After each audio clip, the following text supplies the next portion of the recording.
Hello, my name is John Natale, and my topic was the global variation in settlement tolerance. First, I will discuss when a settlement takes place, and then I will help you understand what settlement tolerance really is. After this, I will discuss how this settlement tolerance changes around the world, mostly focusing on the changes between European settlement tolerance and American settlement tolerance, or variance. Settlement is a post-trade activity that is very important to the trade process. If settlement is not done, the trade is not cleared and cannot be executed. This is why settlement tolerance becomes even more important to the trade and settlement processes, respectively. The textbook defines settlement tolerance as a predefined cash limit within which differing cash amounts on sellers and buyer settlement instructions are deemed to match. Such tolerances avoid small cash differences from preventing settlement to occur. When you break this down to make it more understanding, you find the concept becomes much easier. Sometimes the net settlement value of the buyer is a slightly different amount than the seller's net settlement value. This occurs in several different ways, mostly when they compute their payment calculations. Sometimes a buyer will round to 3 decimals for their interest rate, and the seller will round to 5 decimals for their interest rate payment calculations. Another way the payment calculations can differ is through the amount of days in a year. A buyer can use 360 days, and a seller can use 365 days. Now, these small differences in decimals of days and years can add up to a good amount of money when you figure that most trades can be 1, 10, maybe $100 million. Settlement tolerance, like I said, is the predetermined limit that custodians set in order to settle trades when the net settlement values are not equal from the buyer and seller. Most of the time, the settlement will go against the seller's net settlement value, so it'll agree with the value that the seller brought to the table. For a quick example, say there's a $22 million trade between buyer ABC and seller XYZ. Buyer ABC comes to a net settlement value of $22,005 in their settlement instructions, whilst XYZ has a net settlement value of $22,020 in their settlement instructions. There's only a $15 cash difference in the net settlement values.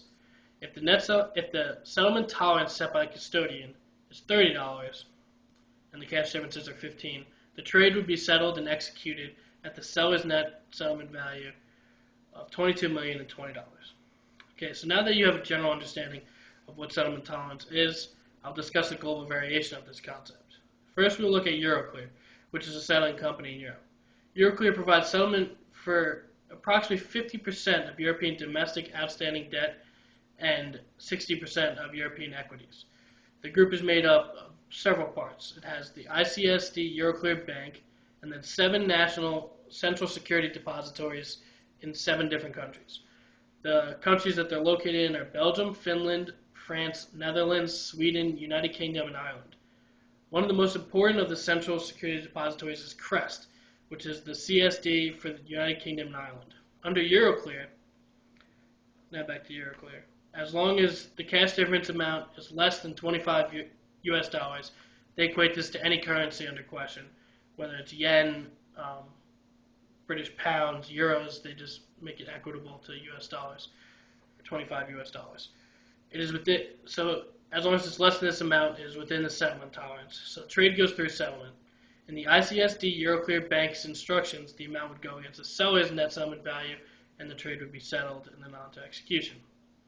Under CREST, buyers and sellers can opt for something called tolerance matching. With tolerance matching, as long as the cash amount differences are less than 10 British pounds, 15 US dollars, or 15 euros, the result will be the same as Euroclear. So it will be settled against the net settlement value of the seller. This occurs if both the buyer and seller elected to have tolerance matching. If only one party, say the buyers, elect for a tolerance matching, the difference is applied to that party's cash value in order to match the net settlement values. While Euroclear and CREST have their own way of settlement tolerance, I'm going to now look at our domestic way of settlement tolerance. Clearing companies in the United States use a more precise settlement process in general in order to shy away from these cash differences at the time of settlement. The National Securities Clearing Corporation, which is a subsidiary of the DTCC, which is a depository trust and clearing company, goes through a T+3 settlement cycle to ensure proper, accurate cash amounts leading up to post-trade settlement and execution. The T+3 settlement cycle begins on day T, which is the trade date. On T+1, the National Securities Clearing Corporation steps in as the central counterparty for settling. They take on the buyer's credit risk and the seller's delivery risk. On T+2, the National Securities Clearing Corporation lets each broker/dealer know what is owed for settlement. This is where they let them know of any different cash amounts in the net settlement values and what is owed or due at the settlement. T plus 3, which would be 3 days after the trade date, is the day of settlement. All correct money amounts are due by both the buyer and seller. This settlement cycle assures that the both buyer and seller that their trade will go through and the cancellation of the trade will not happen due to these small cash differences.